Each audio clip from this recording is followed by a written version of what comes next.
Hi, my name is Tom along with Daily FX, and today I'd like to discuss with you about the stochastics indicator. It's actually one of my favorites, so I'm really excited to be able to share this with you.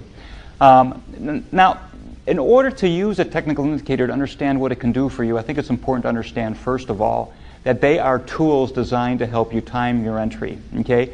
And stochastics is simply comparing the closing price to the range and then going back over the last few days. You designate how far you want to go back when you put in the values of the indicator to find out whether the market has momentum is moving up or moving down. Because when a market is moving up, the closing price has a tendency to be near the high of the range, and when the market is moving down, the closing price has a tendency to be near the bottom of the range. And that's basically what the stochastics is showing us. Okay? Now, stochastics is made up of a number of different multiple points. The first one being what's called slope, or the percent K, which is the raw value of the stochastics. Okay? Now, there's also another point on that, and that would be the percent D, which is simply a moving average of the raw stochastics. Now, that would be the fast stochastics, those two inputs. Now, there's also an indicator which I prefer, which is slow stochastics, which is nothing more really than a moving average of the fast stochastics. Okay? So I like to use a 15, 5, and 5 input on mine.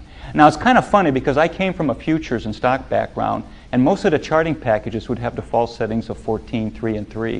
And then when I moved over to the Forex markets, typically a lot of them would have default values of 5, 5, and 5, or even 5, 5, and 3. But I prefer to slow them down because I prefer less signals that are more accurate in my trading. I don't need to be in a lot of trades, but I do prefer to be in a lot more winning trades than losing trades. So I slow it down to 15, 5, and 5. 15 representing, for instance, on a daily chart, that I'm looking at the closing prices compared to the range for the previous 15 days. Okay? 5 being a 5-period moving average of the stochastics, and the third 5 means it's a 5-period moving average of the 5-period moving average. Okay? So basically, like most of these indicators, they're really just fancy moving averages, which means they tell you where the market's been. It also means they have very little in the way of predictive value. Okay? These indicators can show you changing momentum, but changing momentum doesn't mean a lot unless it's in the right framework. Okay? And that's what I want to share with you today, how I do it. So let's start with a typical trading opportunity and how I would use slow stochastics to help me identify my entry. Now, this blue line would say be a 200-day simple moving average. It is moving down, and the market is below the 200-day simple moving average, which means a strong downtrend, which means I'm only looking for selling opportunities. Okay? First of all, it's key on that to identify your directional bias. If the market is in a strong downtrend, we want to ignore all the buying opportunities that any indicator will generate because they're just not going to be very reliable. We want to increase our chance of success by first identifying the direction of the trend and only trading in that same direction. That increases the value of these indicators and make them a more valuable part of our trading approach. So we've got the market is moving down, a series of lower highs and lower lows. The 200-day moving average is above the market and is also moving down. I'm only looking for selling opportunities. And again, I'm looking for that typical ABC formation. A being the top of a trending move, B is the bottom of the trending move, and then point C represents the end of the corrective move off of the low. Now, typically, breakout traders will wait for the market to move down through point B and go ahead and sell there and place their protective buy stop above point C. Okay?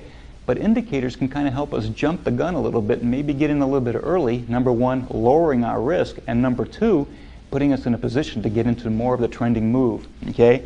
So typically, I'm looking on a selling opportunity using slow stochastics, a crossover after one of the lines or both have been above 80.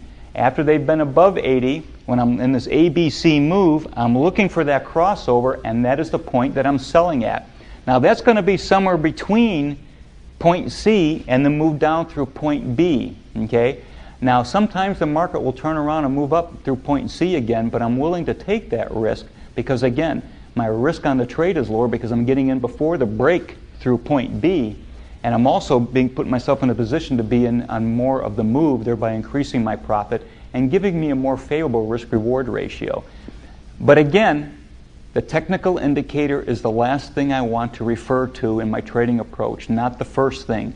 The first thing I want to do is identify the trend, make sure I'm in a strong trending market, only look for trading opportunities in the direction of the trend, and then I want to look for a move off of a low if in a downtrend. Otherwise, I'm looking for a rally up to resistance to sell. On the flip side, if the market was in a strong uptrend, I would be looking for a pullback down to support. At that point in time is when I want to use my slow stochastics indicator to help me time my entry.